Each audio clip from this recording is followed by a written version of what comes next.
বিসমিল্লাহির রহমানির রহিম।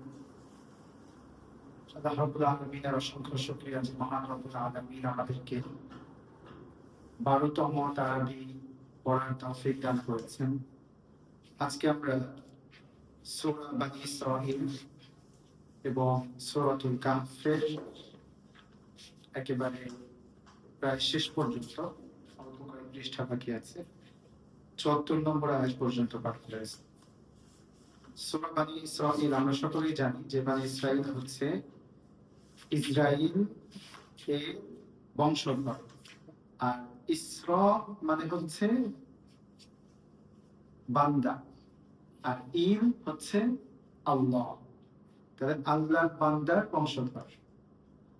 আবার এখানে আরেকটা ব্যাপার আছে, সেটা হচ্ছে যে প্রথম আয়াতে সুবহানাল্লাযী আসরা বিআবদিহি, এই ইসরা আবার আলাদা।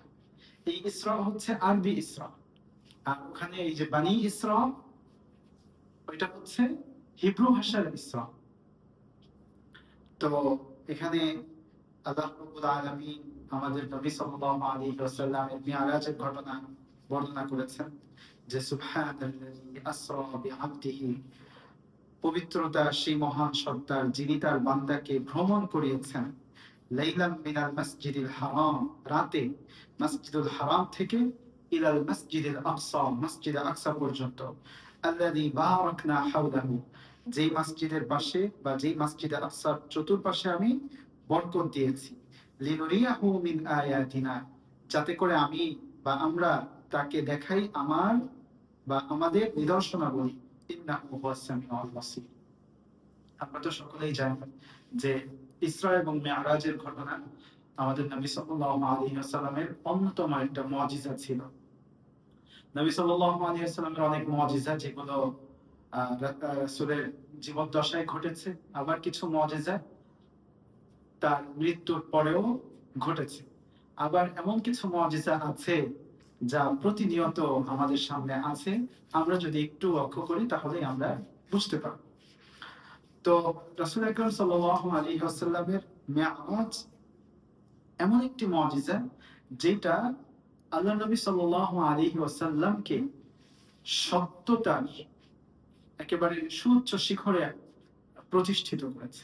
হযরত আবু বকর রাদিয়াল্লাহু আনহুকে যখন বলা হলো যে আজকে তো তোমার সাহিবুকা মানে তোমার সঙ্গী এমন এক সংবাদ নিয়ে আসছে যেটা অবিশ্বাস্য, সে তো আমাদের কাছে আগে থেকেই পাগল ছিল, তো এখন তো পরিপূর্ণই সে পাগল। তখন আবু বকর রাদিয়াল্লাহু আনহু কি বললেন? যেটা বললেন এটা আমাদের সকলের, আমরা যারা মুমিন তাদের সকলের জন্য শিক্ষা রয়েছে। বললেন যে আমার নবী যদি বলে থাকেন তাহলে অবশ্যই সেটা সংঘটিত হয়েছে। এখানে অনেক বড় গুরুত্বপূর্ণ একটা শিক্ষা আছে, সেটা হচ্ছে নবী সাল্লাল্লাহু আলাইহি ওয়াসাল্লামের মানে নবুয়তের প্রমাণ এটা তো যৌক্তিক, কারণ এটার পক্ষে মুজিজা আছে, কোরআন কারীম আছে। মুজিজা থাকার পরে যখন আমি নবী সাল্লাল্লাহু আলাইহি ওয়াসাল্লামকে বিশ্বাস করে নিয়েছি, তখন তার প্রত্যেকটা জিনিস আমাকে ওয়াহী হিসেবে মেনে নিতে হবে। এখানে কোনো ইফ বাট ইত্যাদি চলবে না। তো এরপরে আল্লাহ রাব্বুল আলামিন বনী ইসরাঈলের ঘটনা বর্ণনা করেছেন। বনী ইসরাঈলের ঘটনার একটা গুরুত্বপূর্ণ পয়েন্ট হচ্ছে ওয়া ইন উদ্তুম উদনা। আমরা জানি যে এই আয়াতের মধ্যে তারা বাইতুল মাকদিসে জেরুজালেমে যতবারই ফিরে এসেছে আল্লাহ তাআলা তাদেরকে ততবারই পরীক্ষা করেছে। তো এবং সর্বশেষ বলে দিয়েছে যে এটা হচ্ছে চিরন্তন ব্যাপার, ওয়া ইন উদ্তুম উদনা, তোমরা যতবারই বাইতুল মাকদিসে ফিরে আসবে, আমরা আল্লাহ নিজের দিকে নিসবত করে বলছে যে আমরা ততবারই ফিরে আসবো। তার মানে তোমরা যতবারই জেরুজালেমে ফিরবে, এখানে তোমরা ফিরে আসবে এবং এখানে রক্তপাত ঘটাবে, ততবার আমি স্বয়ং ফিরে আসবো। অর্থটা এরকম হচ্ছে, তার মানে হচ্ছে যে আমি এমন কাউকে নিয়ে আসবো যারা হচ্ছে তোমাদেরকে শাস্তি দিবে। তো বখতে নাসারের মাধ্যমে তারা শাস্তি পেয়েছে, পরবর্তীতে অন্য বাদশার মাধ্যমে তারা শাস্তি পেয়েছে, এবং এখনো তারা যে এখানে আসছে তাদের ধর্মীয় যারা অনেক বড় বিজ্ঞজনরা আছেন তারাও বলছেন যে জেরুজালেমে ফিরে যাওয়াটাই হচ্ছে ইহুদিদের জন্য ধ্বংসের কারণ। তো তাদের ধ্বংস সন্নিকটে এবং কিয়ামতের আলামতেরও আমরা সন্নিকটে। আল্লাহ রাব্বুল আলামিন এই ইসরাইলদেরকে বা ইসরায়েলীদেরকে ফিলিস্তিনের ভূমিতে পরাজিত করেন এবং মুসলিমদেরকে বিজয় দান করেন। আল্লাহ তাআলা বলেন ইন্না হাযাল কুরআন ইয়াহদি লিল্লাতী হিয়া আকওয়াম, যে হচ্ছে দৃঢ়তম তার জন্য এই কোরআন হচ্ছে পথনির্দেশ। আল্লাহ তাআলা আরো বলেন যে আমি মানুষকে দ্রুততা প্রবণ বা ত্বরা প্রবণ হিসেবে সৃষ্টি করেছি। আল্লাহ তাআলা আরো বলেন যে লা তাজিরু ওয়াজিরাতু ওয়িজরা উখরা, মানুষ একে অন্যের দোষ বহন করবে না। এটা একটা ব্যাপক অর্থবোধক, আমরা এগুলো ব্যাখ্যা সহ জানার চেষ্টা করব। এরপরে 3 নম্বর পৃষ্ঠা থেকে আল্লাহ তাআলা মানুষকে অসংখ্য নির্দেশনা দিয়েছেন। বলেছেন যে যারা দুনিয়াতে চায় আল্লাহ তাআলা তাদেরকে দুনিয়াতে দিবেন, কিন্তু আখিরাতে তার জন্য কোনো অংশ রাখবেন না। আল্লাহ তাআলা আমাদেরকে নির্দেশ করেছেন যে আমরা যেন একমাত্র তার ইবাদত করি এবং পিতামাতার সাথে সদাচরণ করি, এবং পিতামাতার কোনো একজন অথবা দুইজন যদি পার্থক্যে উপনীত হন তাহলে যেন তাকে আমরা লা তাকুল লাহুমা উফ, উফ শব্দটা পর্যন্ত না বলি, ওয়ালা তানহারহুমা, এবং তাদেরকে ধমক না দিই, ওয়াকুল লাহুমা কাওলান কারীমা। আল্লাহ তাআলা নির্দেশ দিয়ে বলেন যে তাদেরকে তোমরা ধমক দিও না এবং তাদের সঙ্গে নম্র সম্মানসূচক কথা বলো। সুবহানাল্লাহ। ওয়াগফিদ লাহুমা জানাহা যুল্লি মিনার রাহমা, এবং তাদের জন্য নত করো বিনয়ের বাহু, বিনয়ের বাহু তাদের জন্য নত করো। ওয়াকুর রাব্বির হামহুমা কামা রাব্বায়ানি সগীরা। আমরা সকলে একবার উচ্চারণ করি রব্বির হামহুমা কামা রাব্বায়ানি সগীরা। কি জন্য উচ্চারণ করালাম? কারণ আল্লাহ তো বলছেন কুল, আপনি বলুন রব্বির হামহুমা কামা রাব্বায়ানি সগীরা। এখানে আল্লাহ তাআলা অনেক নির্দেশ দিয়েছেন যে খরচের ক্ষেত্রে মিতব্যয়ী হতে হবে, অপচয় করা যাবে না। তারপরে আবার কার্পণ্য করা যাবে না। তার কারণ কি? কার্পণ্য এই কারণে করা যাবে না কারণ আল্লাহ তাআলাই তো রিজিক প্রশস্ত করেন এবং রিজিক সংকুচিত করেন।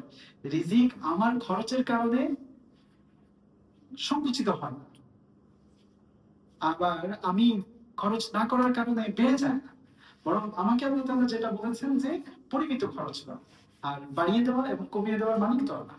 আল্লাহ তাআলা এরপরে বলেন যে ওয়ালা তাকতুলু আওলাদাকুম খাশিয়াতা ইমলাক, দারিদ্র্যের ভয়ে তোমাদের সন্তানদেরকে তোমরা হত্যা করো না। আমরা যে সেকুলার সভ্যতার মধ্যে বাস করি, এই সভ্যতা আমাদেরকে অনেক সেলফিশ বানায়। আমরা শুধু নিজেরাই বাঁচতে চাই, অন্যদের, এমনকি নিজের সন্তানের ব্যাপারেও আমরা এতটা সেলফিশ হয়ে যাই, যেটা আসলে মানুষ হিসেবে আমাদেরকে আল্লাহ তাআলা যে বিবেক দিয়েছেন সেই বিবেকের কাছে আমাদের অনেক জবাবদিহিতা থেকে যায়। আল্লাহ তাআলা বলেন ওয়ালা তাকরাবুজ জিনা ইন্নাহু কানা ফাহিশা ওয়া সাআ সাবিলা। এখন ধর্ষণের ব্যাপারে বাংলাদেশে অসংখ্য আলোচনা চলছে। আল্লাহ তাআলা এখানে বলেন যে তোমরা ব্যভিচারের কাছেও যেও, ইন্নাহু কানা ফাহিশা, এটা অশ্লীল, এবং ওয়া সাআ সাবিলা, একটি মন্দ পথ। ধর্ষণের শাস্তি কি হবে? আমি আজকে একটা আর্টিকেলে দেখলাম যে ভারতবর্ষে মুঘল শাসন আমলে পুরাটা সময়ে ধর্ষণের শাস্তি ইসলামী শাস্তি ছিল। আমরা ভয় পেয়ে যাই, মনে করি যে ইসলামী শাস্তি আসলে কি না কি হয়ে যাবে। আপনি চিন্তা করেন, ইংরেজরা আসার পরেও অনেক অঞ্চলে যেখানে মুঘলদের শাসন ছিল এবং ইসলামী শাসন ছিল, যেরকম হায়দ্রাবাদ, তারপরে বাংলার অনেক অঞ্চল, এগুলোতে ইসলামী শাসন ছিল এবং ধর্ষণের শাস্তি কোরআনের শাস্তি ছিল। কোরআনের শাস্তি কি? কোরআনের শাস্তি কিন্তু ফাঁসি না, কোরআনের শাস্তিটা সুনির্দিষ্ট।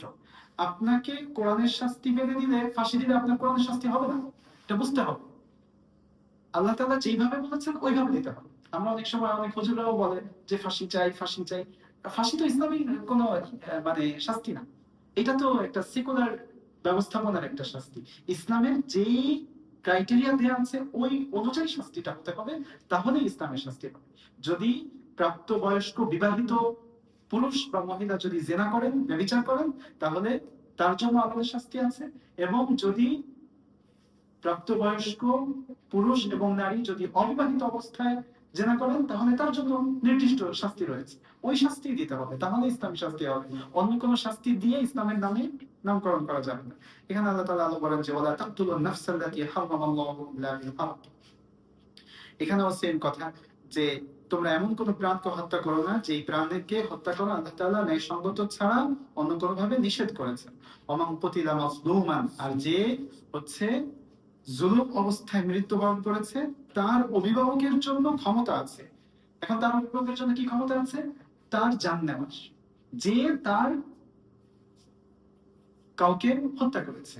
কিন্তু এক্ষেত্রে আল্লাহ তাআলা নির্দেশ দিয়েছেন ফালা ইউসরিফ ফিল কতল, সে যেন হত্যার ব্যাপারে বাড়াবাড়ি না করে। ইন্নাহু কানা মানসুরা, নিশ্চয়ই সে সাহায্যপ্রাপ্ত হবে। যদি বাড়াবাড়ি করে তাহলে সে সাহায্যপ্রাপ্ত হবে না।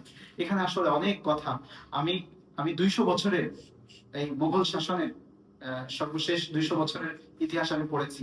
ওখানে একটা হত্যা মামলাও ঝুলন্ত ছিল না 100 বছরের মধ্যে। পরবর্তী 100 বছরের মধ্যে 4টা হত্যা মামলা একটু বিলম্ব হয়েছিল। আমরা শুনে আশ্চর্য হই। অথচ বাংলাদেশের আইনে বর্তমানে প্রায় 4 লক্ষ হত্যা মামলা ঝুলন্ত অবস্থায় আছে। আপনি চিন্তা করেন বাংলাদেশের বয়স কত। এই বিশ্ব ব্যবস্থা কিভাবে হচ্ছে আমাদেরকে বৈষম্যহীন সমাজ ব্যবস্থা, বৈষম্যহীন রাষ্ট্র ব্যবস্থা আমাদেরকে দান করে। কোন শাসন ব্যবস্থা যদি ইসলামী শাসন ব্যবস্থার সাথে টক্কর দিতে চায়, তাহলে তো তাকে আরো আরো 1200 বছর লিড দিয়ে তারপরে ইসলামের সাথে আসতে হবে। ইসলাম তো 1300 বছর লিড দিয়েছে। তারা বিচার করে দেখিয়েছে যে বিচার কিভাবে করতে হয়। সুবহানাল্লাহ। এরপরে অসংখ্য বিষয় আছে যেগুলো আসলে আমি বলে শেষ করতে পারবো না। এখানে একটা আয়াত আছে যে আকিমিস সালাতা, তুমি সালাত কায়েম করো, লিদুলুকিশ শামসি, সূর্য হেলে পড়া থেকে, ইলা ওয়াসাকিল লাইলি, রাত অন্ধকার হওয়া পর্যন্ত, ওয়া কুরআনাল ফাজর, এবং ফজরের কোরআন পাঠ। এখানে 5 ওয়াক্ত নামাজের প্রমাণ পাওয়া যায়। আরো একটা আয়াত গিয়েছে, ওখানেও 5 ওয়াক্ত নামাজের প্রমাণ পাওয়া যায়। ইন্না কুরআনাল ফাজরি কানা মাশহুদা ওয়া মিনাল লাইলি ফাতাহাজ্জাত। আল্লাহ তাআলা নবীকে নির্দেশ দিয়েছেন যে নবী যেন তাহাজ্জুদ পড়েন। তাহাজ্জুদ পড়াটা নবীর জন্য ফরজ ছিল। এখানে আল্লাহ তাআলা নবী সাল্লাল্লাহু আলাইহি সাল্লামকে কাফের মুশরিকদের কিছু প্রশ্ন নিয়ে আলোচনা এখানে করেছেন। যে কাফেররা নবী সাল্লাল্লাহু আলাইহি সাল্লামকে রূহ সম্বন্ধে জিজ্ঞেস করল। তারা মানে মানুষের সবচেয়ে জটিল যে প্রশ্নগুলো আছে তার মধ্যে একটা হচ্ছে রূহ কি জিনিস। আমরা জানি কি না জানি না, মানুষের অন্যতম একটা কঠিন প্রশ্ন। মানে ধরেন যে, যদি ধরেন যে মানুষের অন্যতম প্রশ্নগুলো কি, তাহলে আমি বলবো প্রায় 4 নম্বর প্রশ্নই হচ্ছে রূহ কি জিনিস। কারণ প্রথম প্রশ্ন হচ্ছে যে মানুষ কোত্থেকে এলো, দ্বিতীয় প্রশ্ন হচ্ছে মানুষ কোথায় যাবে, তৃতীয় প্রশ্ন হচ্ছে যে এই কোত্থেকে এলো কোত্থেকে যাবে এর মাঝে কিভাবে বসবাস করবে, এরপরে হচ্ছে যে সে কে বা তার জীবনটা কি। চতুর্থ নম্বর প্রশ্নই হয়ে যাবে যে রূহ। আমরা জানি আল্লাহ তাআলা বলেছেন যে ওয়াফি আনফুসিকুম আফালা তুবসিরুন, যে তোমাদের মধ্যেই আছে, তোমরা কি দেখো না? তোমাদের মধ্যে কি আছে? রূহ আছে। আপনি রূহটা কি এটা নিয়ে চিন্তা করলে আপনার ঈমান আনতে বাধ্য আপনি। আল্লাহ তাআলা বলেন যে কুল রূহু মিন আমরি রাব্বি, রূহ হচ্ছে আমার প্রভুর নির্দেশ মাত্র। ওয়া মা উতিতুম মিনাল ইলমি ইল্লা কালিলা, তোমাদেরকে সামান্য জ্ঞান দেওয়া হয়েছে এই রূহের ব্যাপারে। আল্লাহ তাআলা বলেন যে আমরা তো জানি কোরআনের ব্যাপারে অনেকগুলো চ্যালেঞ্জ করা হয়েছে, কিন্তু এখানে বলা হয়েছে যদি সকল মানুষ এবং সকল জিন একত্র হয় এই কোরআনের মতো অন্য কিছু অনুরূপ কিছু আনার জন্য, কোরআনের মতো অনুরূপ কিছু আনতে পারবে না। এটা কোন একটা সিঙ্গেল পার্সনকে বা সিঙ্গেল জিনকে বলা হয়নি, সমস্ত জিন এবং মানবকে বলা হয়েছে যে তারা সকলে একত্রিত হলেও আনতে পারবে না। আল্লাহ তাআলা বলেন যে আমি প্রত্যেকটা দৃষ্টান্ত কোরআনে কারিমে সুবিশদভাবে বর্ণনা করি, তারপরেও অস্বীকার হেতু মানুষ প্রত্যাখ্যান করে।